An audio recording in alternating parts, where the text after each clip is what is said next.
আসসালামু আলাইকুম। Hello everyone, কেমন আছো ভাই ও বোনেরা? আশা করি ভালো আছো। আমরাও তোমাদের দোয়ায় ভালো আছি আলহামদুলিল্লাহ। আর এই তো গ্রামে একদিন বেড়াইলাম, খুবই ভালো লাগলো। আর বেশি থাকতে পারলাম না, কারণ হচ্ছে সামনে হচ্ছে বাচ্চাদের বার্ষিক পরীক্ষা, এই কারণে একেবারেই থাকাটা অসম্ভব।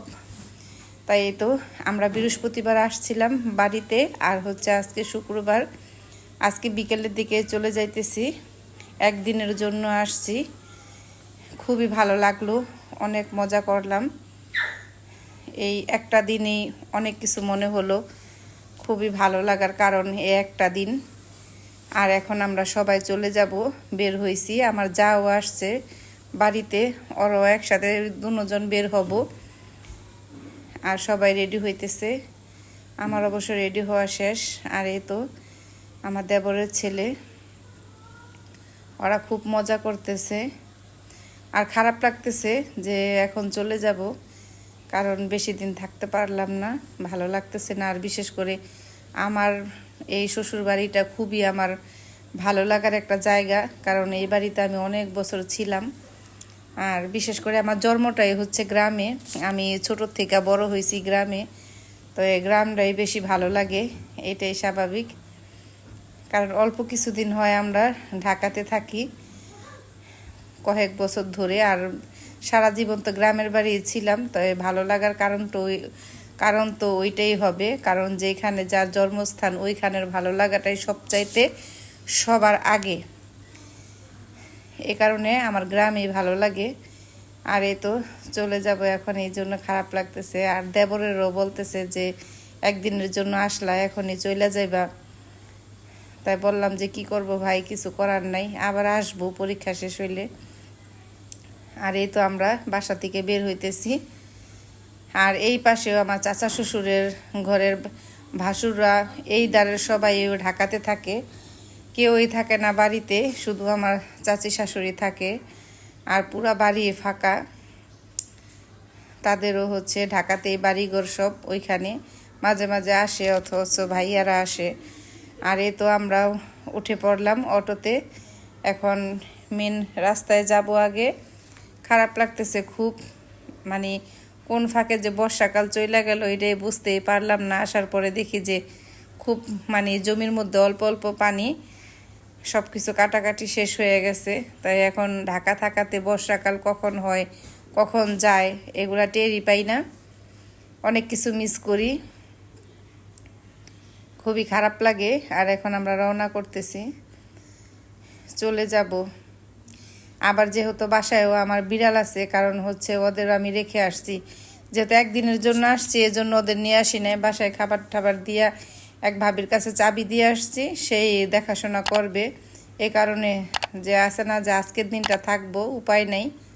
তাই ভাবছি এরপরে যখন আমরা আসবো, নেক্সটে আসলে অবশ্যই ওদেরকে নিয়ে আসবো, কারণ ওদেরকে নিয়ে আসলে হচ্ছে চিন্তামুক্ত, কোনো চিন্তা থাকে না।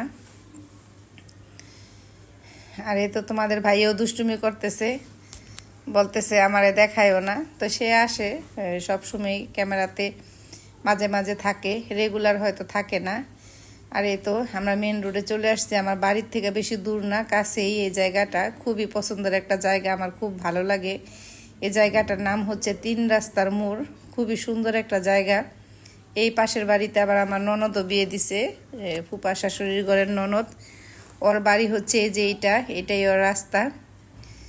আর এতে ননদের বাড়ির সামনে দিয়ে চলে আসলাম, ঢাকার দিকে রওনা দিছি আস্তে আস্তে। এখন সামনের দিকে এগিয়ে যাব, চলে যাইতেছি।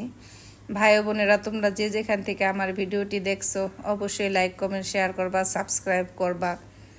অনেক জায়গায় ধরতে পারি নাই, সুন্দর সুন্দর জায়গাগুলোয় ধরা হয় নাই, কারণ হচ্ছে এমনি চলে যাইতেছি, মনটাও খারাপ লাগতেছে।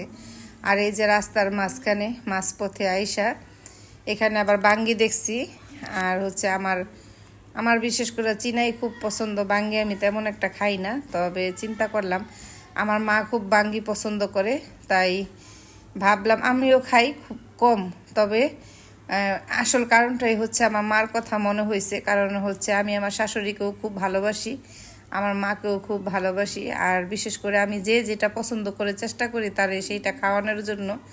আমার শাশুড়িকেও সে যেটা পছন্দ করে, আমার শাশুড়িরও এই বাঙ্গিটা খুবই পছন্দ। তবে এখন আর পিছে যাওয়ার সম্ভব না, সামন দিকে যাব। আর যাওয়ার সময় আমার বাসায় যাওয়ার পথেই হচ্ছে আমার মার বাসা, তাই চিন্তা করলাম আমার মাম্মা এই বাঙ্গি খুব পছন্দ করে। আর বর্তমানে হচ্ছে বাঙ্গির সিজন না, কই থেকে কীভাবে এখানে বাঙ্গি আসলো এটাই বুঝতে পারতেছি না। তাই চিন্তা করলাম একটা বাঙ্গি নিয়ে যাই। আর একটা এই বাউলা বাঙ্গি পাইছিলাম, আর যাই হোক বাঙ্গিটা কিনে নিছি। একদম আলহামদুলিল্লাহ, বাঙ্গিটা নাকি এত ভালো হয়েছে, মানে এত মজা, পুরা বাউলা। আমি এখান থেকে অল্প একটু নিছি ভাইঙা, আর বেশিরভাগ বাঙ্গি আমি ওই বাসায় দিয়ে দিছি আমার মায়েরে। তো তার খাইয়েও খুব তৃপ্তি পাইছে, সে খাওয়ার পরও বলছে যে বাঙ্গিটা এত মজা ছিল। তো চিন্তা করছিলাম যে আলামটাই দিবা, সবগুলাই হচ্ছে কাঁচা, কারণ কাঁচা বাঙ্গি মজা লাগে না, একেবারেই ভালো লাগে না। এই কারণে নেই না, ইচ্ছা করে নিতে পারতাম, কারণ কাঁচা বাঙ্গি নিয়ে লাভ নাই। যে মনের মতো একটাই নিছি, কয় না মজার জিনিস অল্প খাওয়া ভালো, এ কারণে আর বাড়াইয়া নেই। আর এই যে চারপাশের দৃশ্য দেখতে দেখতে ঢাকা যাইতেছি। এই তো আজকের মতো এই পর্যন্তই, সবাই ভালো থাকবা যে যেখানে আছো। আল্লাহ হাফেজ।